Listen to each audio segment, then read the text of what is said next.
não abuse da esponja, porque a esponja é muito forte. Quando você for sovar a massa, você vai perceber que você sovando a massa, ela já continua crescendo ainda dentro, em cima da bancada. Então, o fermento fica suave, mas ele fica fortificado. É isso que a gente está fazendo aqui.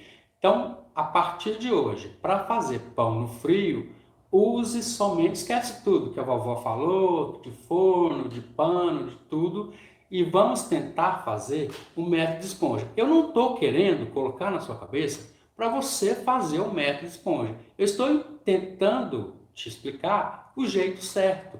Porque um pão suavizado, sem gosto de fermento, sem cheiro de fermento, e um crescimento que não precisa de você forçar o crescimento, é muito melhor do que a gente ficar quebrando cabeça para saber qual método que a gente vai fazer para crescer os pães. A partir de hoje, então, a gente faz o quê?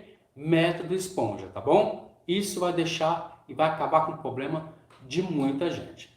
Gente, a nossa live de hoje, então, o assunto foi esse: como fazer um pão crescer no frio.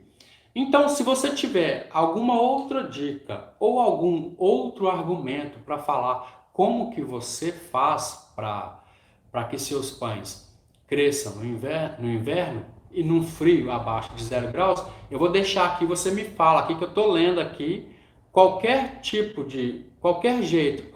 Como que você faz o seu pão crescer no inverno? Como que você faz seu pão ficar dobrar de volume, mesmo se as temperaturas estejam de 0 graus? É difícil saber, né, gente? Então, esse é o método certo para se fazer um pão profissional. Método esponja. Sempre faça ele que você vai entender o que é fazer um pão gostoso que agrada a gregos e troianos, tá bom? O método esponja, você tem um descanso nele antes de fazer a massa, que é entre 20 e 30 minutos. Então a sova da massa vai ser tipo vai ser tipo na ponta dos dedos mesmo, né?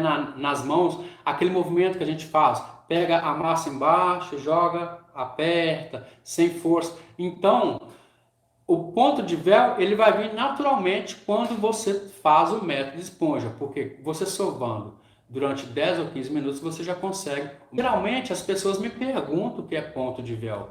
E eu consigo explicar, eu vou explicar como se fosse estivesse explicando para uma criança, tá? Tenta entender que o ponto de véu é uma bexiga. Você sopra uma bexiga e você vê que o ar fica dentro da bexiga e a bexiga fica grande. Você vai soprando o ar. Tá? Então, o ponto de véu é aquela camada da bexiga que não deixa o ar sair para fora. E é exatamente isso que acontece na massa de pão. Quando você atinge o ponto de véu, essa massa fica bem elástica e macia, bem elástica e macia, e ele faz essa camada de fora da massa ficar elástica, o ponto de véu que eu digo, para que na hora que a fermentação começar a ocorrer dentro da massa, esse ar não saia para fora. É por isso que eu sempre falo para atingir o ponto de véu, porque quando não atinge o ponto de véu, a fermentação começa a ocorrer dentro da massa e aqui em cima da massa começa a aparecer um monte de bolinha, um monte de bolinha, um monte de bolinha. E essas bolinhas, se elas estourarem, o que acontece? Esse ar de dentro da massa começa a sair e aí o pão começa a baixar. E o pão começa a baixar na hora que está crescendo ou começa a baixar quando você começa a assar. E aí não tem o que fazer, né? É comer o pão embatumado mesmo e não tem como. Então eu sempre digo para os meus alunos, sempre digo para o pessoal que está aqui comigo fazendo os pães, sempre atinjam um ponto de véu para não ter erro. Aí a gente resolve o problema de todo mundo. Tá bom?